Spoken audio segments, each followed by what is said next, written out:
What will your priority be in Congress? Well, I know one thing. We got to get the Voting Rights Act passed. We need a new Voting Rights Act in Georgia. I grew up in Alabama, moved here to Georgia after college, and after Shelby v. Holder, we've seen the dire consequences that it has caused. And so that's going to be one of my number one priorities. My future colleagues don't get it right before I get there, but we've got to get this right. We've got to focus on what we're going to do towards redistricting as the states move forward with that. And I'm looking forward to making sure that I'm centering those most marginalized in my decision-making process. That's something that I've always done, and we need to make sure that we're continuing to lift up those most marginalized. That's something that Congressman Lewis would have done, and I'm looking forward to continuing that legacy. What do you think about efforts to reform police power or defund the police? There absolutely should be efforts to reform police power. What we saw happening over this country was not just an isolated incident. It's just things that were caught on tape. Black people in this country have been at the hands of police violence for generations. I have a young Black son.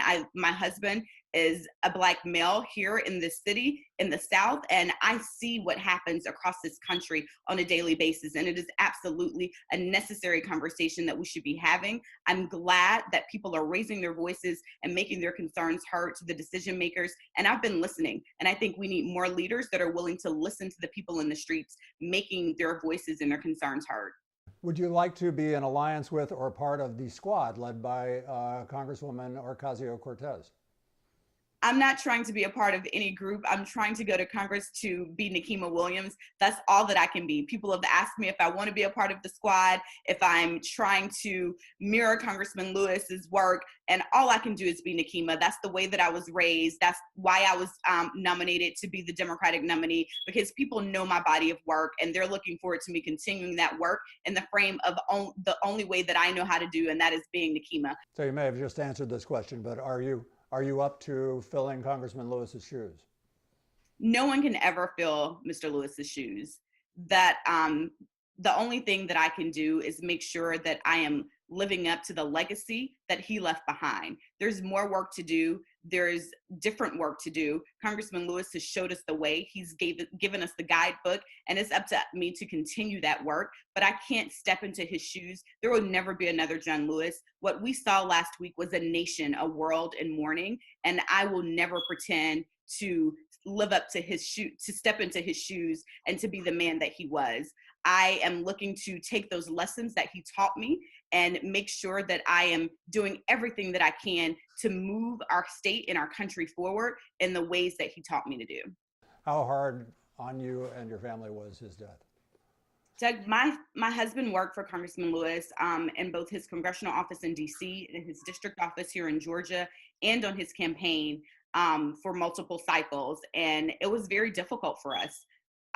When everybody else woke up and was trying to scramble to figure out what was going on with this election process, I was comforting my grieving husband while I was grieving myself, and trying to make sure that we had a clear and transparent process to move forward, to make sure that we didn't have a Republican representing the 5th Congressional District. So it has been a very difficult time for my family, and a very personal loss for us, not just a political loss, not just someone we knew from a distance, but someone who is very much a part of our family. One more question, if I may.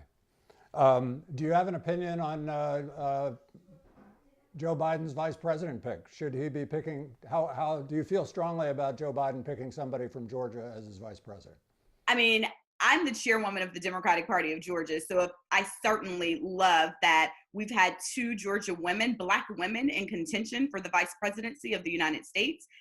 Mayor Keisha Lance Bottoms and Stacey Abrams have been at the top of many lists across the country who've been speculating on who could be. But what I do know is that Georgia is the battleground state, and picking someone from Georgia makes sure that we are turning out our voters in force. We are making sure that our voters are engaged and enthused. We have to give people a reason to turn out and vote, not just something to vote against. And we are doing that here at the Democratic Party of Georgia. And what better way to highlight that than to have a woman from Georgia running on the ticket with Joe Biden when we elect him. And it would elevate the Senate races too, right?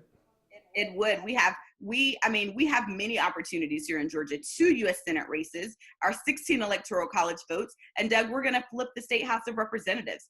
So we have many opportunities here. We even have a congressional seat up in the 7th, that we're going to finish the job that we started in 2018.